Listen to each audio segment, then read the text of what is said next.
You're somebody who has been at it for decades at a really, really high level. I'm curious when you stopped worrying, like, hey, is this going to be a career? And when was it like, well, there's going to be more tours and more albums? That's an interesting question. I don't think you ever stop worrying. I mean, I'm worried now. Yeah, I always worry when the new record is coming out and how people are gonna, respond to the music, not just on an artistic level, or whether it's going to be successful, and whether the label will be happy, and people coming to the shows. I mean, I think it's kind of a constant thing when you're sort of putting yourself out there creatively with work you've made, I mean, financially, that's a different thing, but, for me, it's much more about the work connecting and how it's going to go on that level. And you have a new album coming out next month through Concord Records. When you were making it, did you know outright that it was going to be for Concord, or did you make it and then shop it? I've been with Concord off and on since about 2003. I made I think 3 or 4 records there, and then I went to Verve for 1 record. Then I went back to Concord for another 3 records. And this deal is a new record contract, but it's sort of an extension of the old deal. We did know that they wanted to keep going, and we were sort of renegotiating the deal during the period where I was making the record because I was kind of itching to get going. But yeah, it was sort of always known that it was going to be on Concord again. So it's been a pretty long relationship now.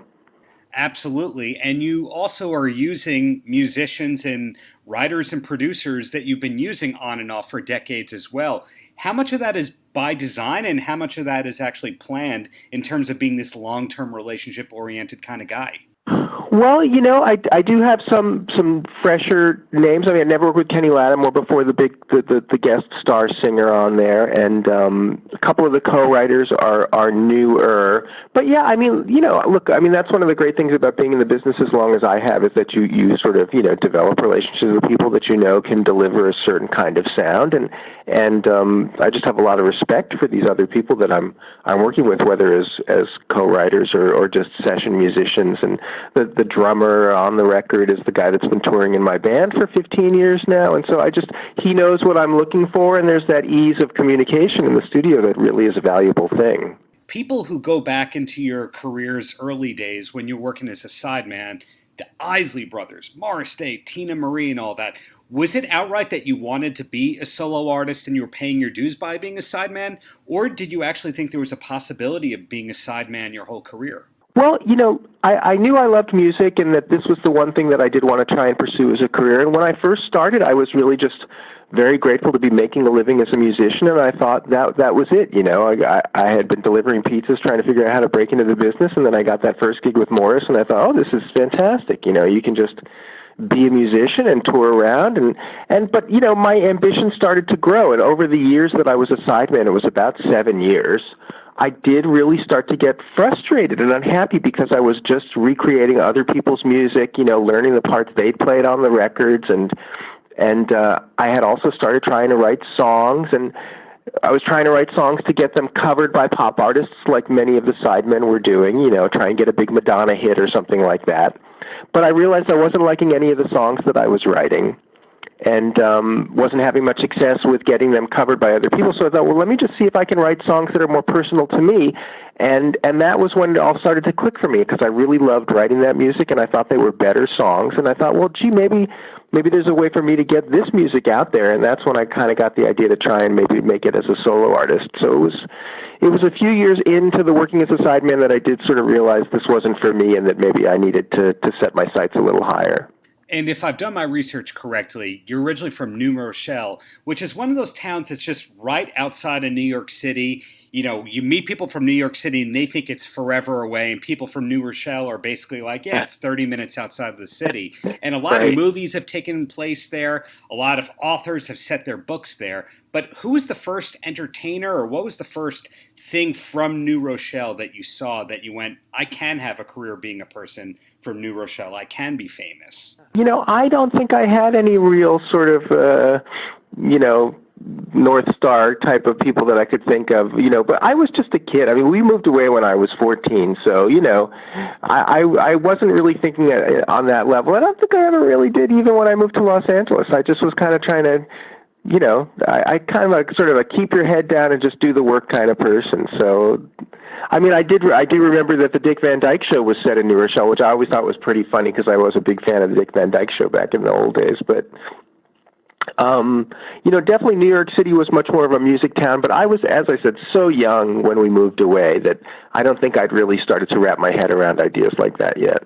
And going back to your regular work as both a recording artist and a touring artist, because some people who are recording artists don't really cut it as touring artists and vice versa, when did you start to realize that things were going to be shifting towards a touring kind of existence, that the albums were going to be promoting the tours and not vice versa?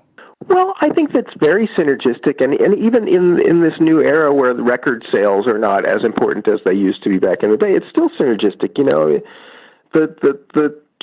I always loved playing live. I mean, that's the first reason I thought I wanted to be a musician anyway, just because I loved being on stage and playing with a band and in the same space as the audience and that communal sense that you get from a live gig. But I did discover once I started making records that I loved that part too, and that the meticulous permanence of making something like that just, it's just a really another fabulous aspect of this job. But I do think that the records feed the gigs, and the gigs, make fans that want to hear the new songs you're writing. So I think that it's all part of the two sides of the same coin, really. What is life like for you outside of music? Now, people who follow you closely do know that your wife is an actress and a director per se, and you have worked together, but is there a lot going on besides music in your life, music and marriage, rather? Not really. I'm a very quiet, homebody type of person when I'm not gigging. I'm always out here in my studio in the backyard every day, just about practicing my saxophone, even if I'm not making a new record. And I